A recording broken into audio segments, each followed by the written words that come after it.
Hello students, स्वागत है आप लोगों का एक बार फिर से हमारे नए यूट्यूब चैनल पर जिसका नाम है फिजिक्स वर्ल्ड।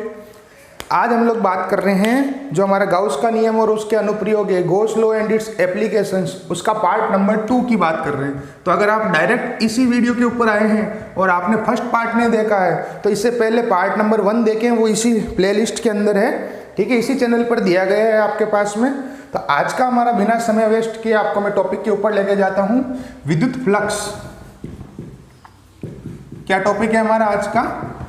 विद्युत फ्लक्स, इलेक्ट्रिक फ्लक्स। आप लोगों ने अगर अभी चैनल को सब्सक्राइब नहीं किया है तो चैनल को सब्सक्राइब कर देवें, लाइक कर देवें और इस वीडियो को बिना स्किप किए लास्ट तक देखें। और लास्ट वाला जो वीडियो था पार्ट नंबर 1, जो इससे पहले वाला वीडियो जो था, उसके अंदर आपको क्वेश्चन आइडेंटिफाई करना मैंने सिखाया था। उम्मीद करता हूं अभी तक सबने सीख लिया होगा। ओके, तो इसको मैं पहले समझा देता हूं। इलेक्ट्रिक फ्लक्स, इसको फाई से प्रदर्शित करते हैं। ये हमारे, अगर आपने डायरेक्ट, आप मैं फिर से बोलता हूं, इस वीडियो के ऊपर डायरेक्ट आए हैं और आपने पार्ट नंबर 1 नहीं देखा है इस चैप्टर का, तो आप लोग पार्ट नंबर 1 पे जाएं, उसको पूरा देखें और इस वीडियो को भी बिना स्किप किए लास्ट तक आप लोग देखें। चैनल को सब्सक्राइब करें, लाइक करें और पूरा लास्ट तक देखें। इस चैप्टर के नोट्स आपको खुद ही बनाने हैं देख देख के। तो स्टार्ट करते हैं हम लोग। इसकी परिभाषा, हमारे पास में एक विद्युत क्षेत्र है। क्या है? एक विद्युत क्षेत्र मीन्स हमारे पास में एक इलेक्ट्रिक फील्ड है। बिल्कुल सटीक परिभाषा बता रहा हूं। इसके अंदर कोई अल्पांश क्षेत्रफल है, ऐसी परिभाषा याद करवाऊंगा, जिंदगी में नहीं भूलोगे आप। क्या है हमारे पास में? एक अल्पांश क्षेत्रफल, स्मॉल एरिया, एरिया वेक्टर। इसके बारे में भी अलग से चर्चा हो सकती है। इसके अंदर से विद्युत बल रेखाएं पास हो रही है, इलेक्ट्रिक फील्ड लाइंस पास हो रही है। इसमें से क्या पास हो रही है? विद्युत बल रेखाएं। ये विद्युत बल रेखा, विद्युत क्षेत्र, इलेक्ट्रिक फील्ड लाइंस, ये सब चैप्टर नंबर 1 के अंदर है। तो बहुत ही जल्दी जब ये चैप्टर हमारा पूरा हो जाएगा तो जो न्यू स्टूडेंट्स हैं, जो हमारे चैनल पर नए आए हैं, उनके लिए मैं चैप्टर नंबर 1 भी अपलोड करूंगा। यह है बच्चों इलेक्ट्रिक फील्ड लाइंस। और ये जो विद्युत क्षेत्र है वो इस साइड में है, दिशा इसकी, इलेक्ट्रिक फील्ड की डायरेक्शन इस साइड में है। तो इसकी सटीक, सीधी सटीक परिभाषा, सीधी परिभाषा, कोई भाषण नहीं, कोई बकवास नहीं, ठीक है। दूसरों के जैसे मैं आपको पागल नहीं बनाऊंगा, सीधी सटीक चीजों पे लेके आऊंगा। ये चैनल हमने ना तो एंटरटेनमेंट के लिए बनाया है, ना ही पैसा कमाने के लिए बनाया है। ये सिर्फ आप लोगों की पढ़ाई के लिए बनाया है। मुझे लगता है कि मैं फिजिक्स आपको अच्छे से याद करवा सकता हूँ।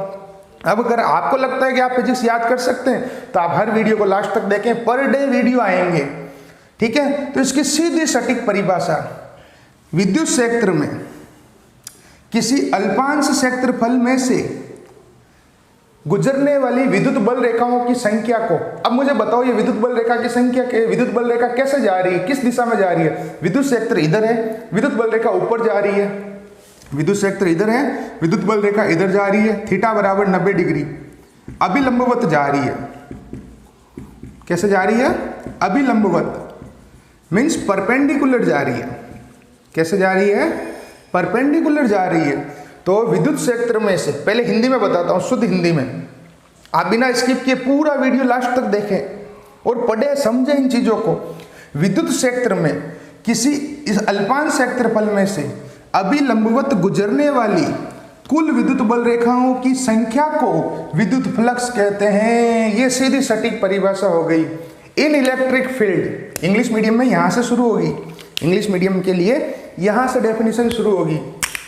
इन electric field, number of total electric field lines passing perpendicular through small area is called electric flux. ये इसको और अच्छे से बनाना चाहते हैं तो यहां से शुरू करें। The number of total electric field lines passing perpendicular through small area placed in electric field is called electric flux. सीधी डेफिनेशन, सीधी बात, नो बकवास।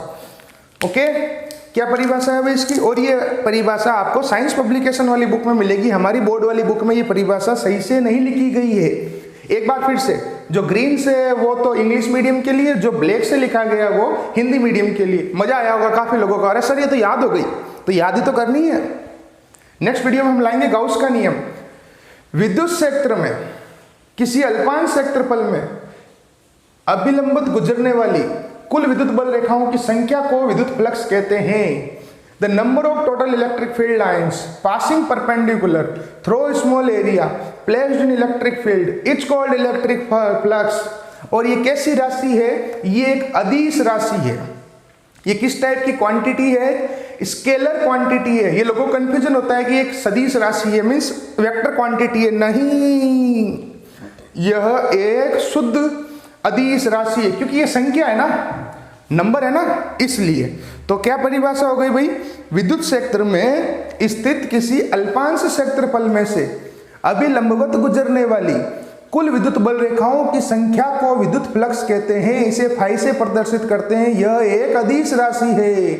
The total number of electric field lines passing perpendicular through a small area placed in electric field, it's called electric flux। It is represented by phi and it is a pure scalar quantity। Video को pause करके आप एक बार rough में बनाए definition, फिर मैं लिखता हूं इसको। उम्मीद करता हूं आप लोगों ने रफ में बनाई होगी वीडियो को पॉज करके। आपको जो इंस्ट्रक्शंस दिए जाते हैं वो फॉलो करें, आपकी भलाई के लिए ही है। विद्युत फ्लक्स, पहले हिंदी में लिखता हूं मैं इसकी परिभाषा।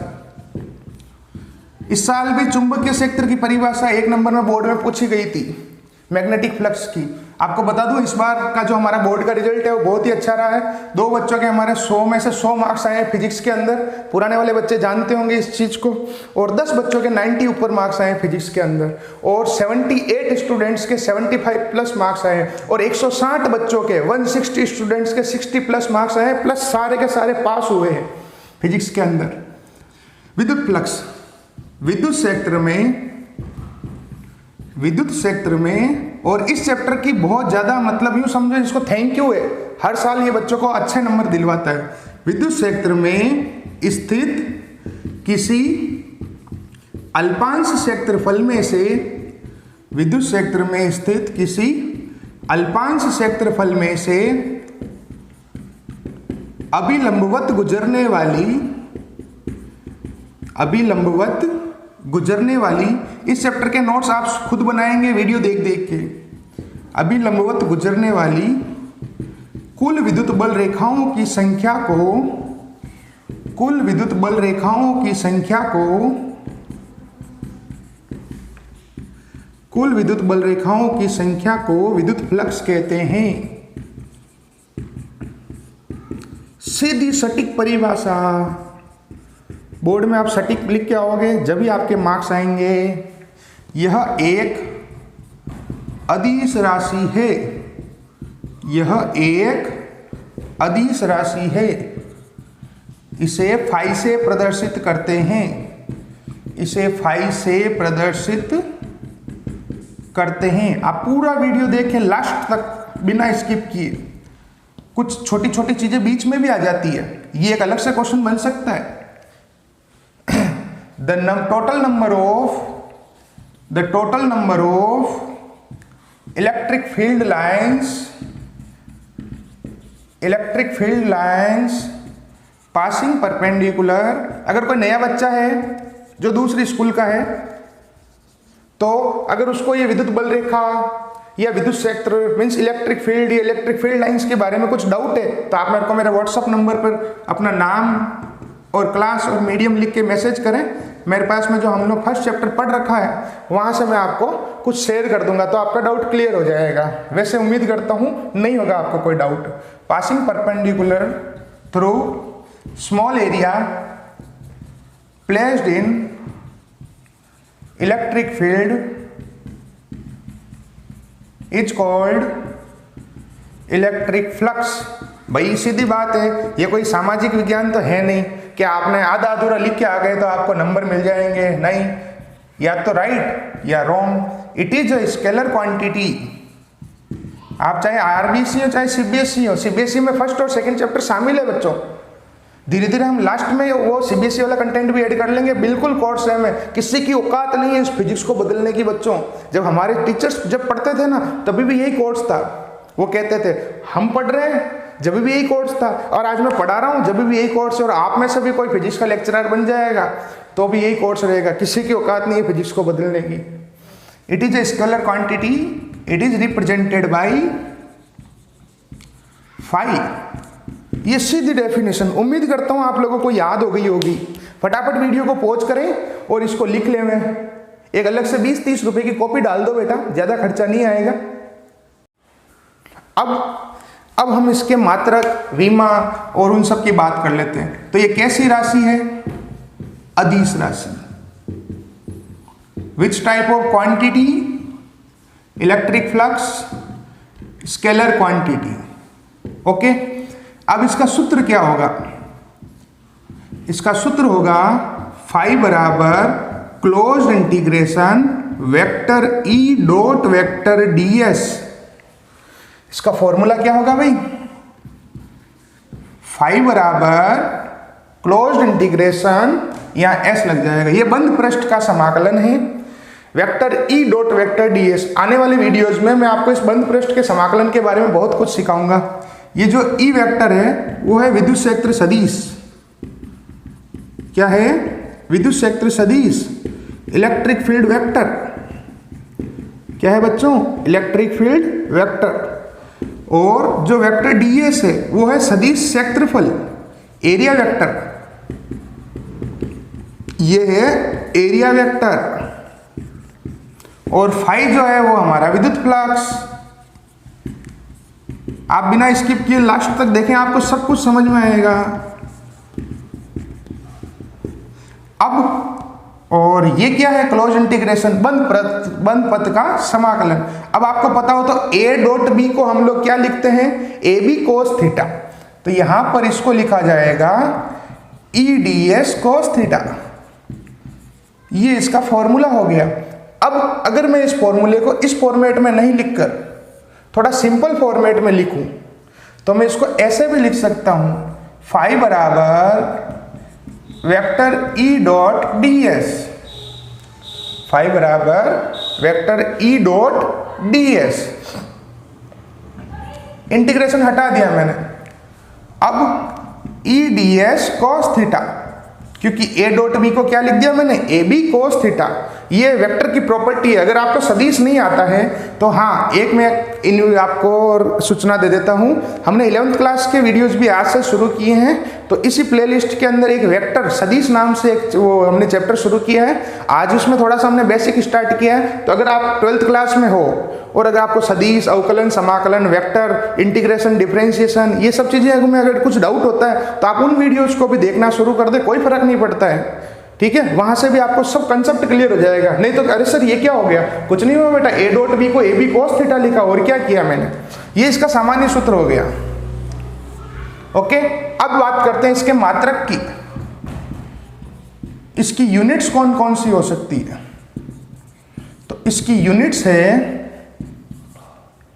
पहला जो इसका मात्रक है, पहले तो बताओ ई का क्या मात्रक है? न्यूटन प्रति कूलम। विद्युत क्षेत्र का चैप्टर नंबर 1 के अंदर है। इनटू क्षेत्रफल का होता है मीटर स्क्वायर। तो इसका कुल मिला के मात्रक क्या हो गया? न्यूटन मीटर स्क्वायर प्रति कूलम। क्या मात्रक हो गया? पहला न्यूटन मीटर स्क्वायर प्रति कूलम। अगर 1 नंबर में पूछता है तो पूरा नाम लिखना है, न्यूटन। ऐसा नहीं nm स्क्वायर अपॉन c लिख के आ जाओ, फिर मार्क्स नहीं मिलेंगे, फिर मुझे मत बोलना। 1 नंबर में अलग से पूछता है तो ये। इसके अलावा एक मात्रक और हो जाएगा इसका, जो कि हमने पहले पढ़ लिया है कि ई का एक मात्रक और होता है, अगर किसी को याद हो तो वोल्ट प्रति मीटर, वोल्ट पर मीटर। ये भी हमने चैप्टर नंबर 1 के अंदर पढ़ा था। तो वोल्ट पर मीटर इसका हो गया ई का। ई का मात्रक क्या हो गया? वोल्ट पर मीटर। इनटू क्षेत्रफल का एरिया का होता है मीटर स्क्वायर। तो 1 मीटर से मीटर कट गया, पीछे क्या बचा भाई? Volt into metre. तो इसका दूसरा मात्रक हो गया वोल्ट इंटू मीटर। क्या मात्रक हो गया? याद रखें इनको आप, वोल्ट इंटू मीटर। और इसकी जो विमा है, अगर आपको निकालनी आती है तो आप निकाल लें, नहीं तो आप डायरेक्ट याद रखें। अब 12th में आप लोग डायरेक्ट विमा याद रखें। डायमेंशन जो है इसकी और अगर डायमेंशन भी आपको डाउट है तो इसका भी 11th क्लास के अंदर वीडियो आएगा, जब आप देख लेना इसके डायमेंशन भी कैसे फाइंड करते हैं। तो इसकी जो डायमेंशन है वो है m1 l3 t-3 a-1, और हर विमा को डायमेंशन को बड़े ब्रैकेट में बंद किया जाता है। ये लो है बेटा, रूल है ये। तो आप लिख लेवे इसको फटाफट, वीडियो को पॉज कर देवे और पूरा देख के लिख लेवे। उम्मीद करता हूं आप लोगों ने इसको अभी तक लिख लिया होगा। अब हम बात करते हैं इसके विभिन्न स्थितियों के बारे में, केस के बारे में। केस नंबर 1, थीटा बराबर 0 डिग्री किसके बीच में? वेक्टर E व वेक्टर ds के बीच कोण थीटा बराबर। अब बोले सर केस करने की क्या जरूरत है बेटा, चैप्टर के पीछे सवाल पड़ा है, सवाल के लिए तो हम बैठे हैं, ठीक है। थीटा बराबर 0 डिग्री है तो means if angle theta is equal to 0 degree between vector E and vector ds, then तो फाई का सूत्र क्या था? E ds cos थीटा, और थीटा की वैल्यू कितनी है?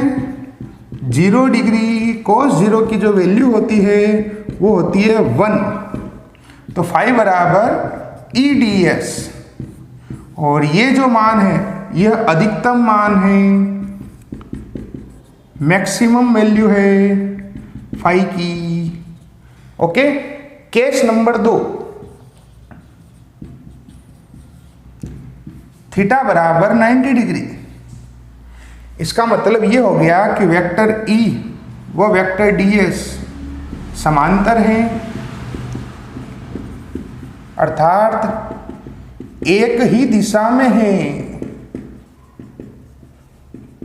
एक ही दिशा में हैं। Vector E and vector ds are perpendicular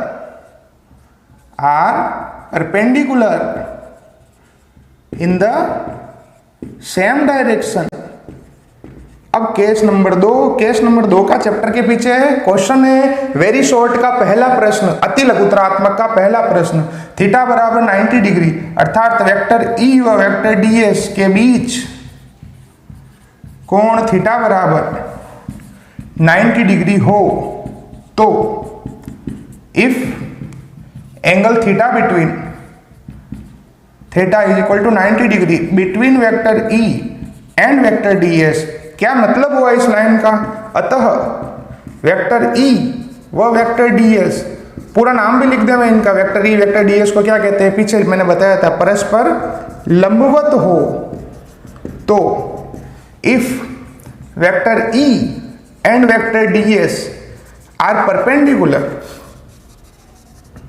तो परपेंडिकुलर होगा तो क्या होगा भाई?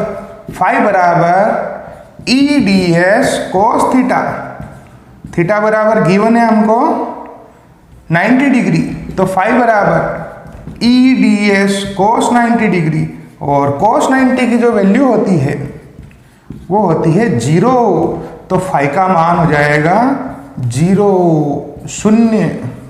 ये न्यूनतम नहीं है, ये मिनिमम नहीं है। मिनिमम होगा जब 180 डिग्री होगा, 180 डिग्री होगा।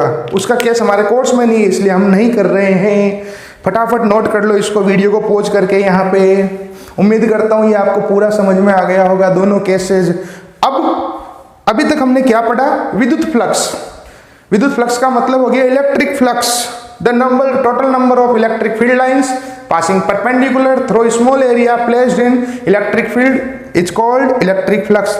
विद्युत क्षेत्र में स्थित किसी अल्पांश क्षेत्रफल में से अभिलंबवत गुजरने वाली कुल विद्युत बल रेखाओं की संख्या को विद्युत फ्लक्स कहते हैं। अदिश राशि, स्केलर क्वांटिटी, मात्रक, विमा, सूत्र, फॉर्मूला, डायमेंशन, यूनिट, ये सब आप लोगों को याद रखनी है। अब चैप्टर के पीछे फर्स्ट अति लघुतरात्मक प्रश्न है कि पहला प्रश्न हमारे पाठ के पीछे यही है जो अति लघुतरात्मक का है। विद्युत क्षेत्र वेक्टर ई में रखे किसी क्षेत्रफल अल्पांश से निम्न निर्गत विद्युत फ्लक्स का मान शून्य कब होता है?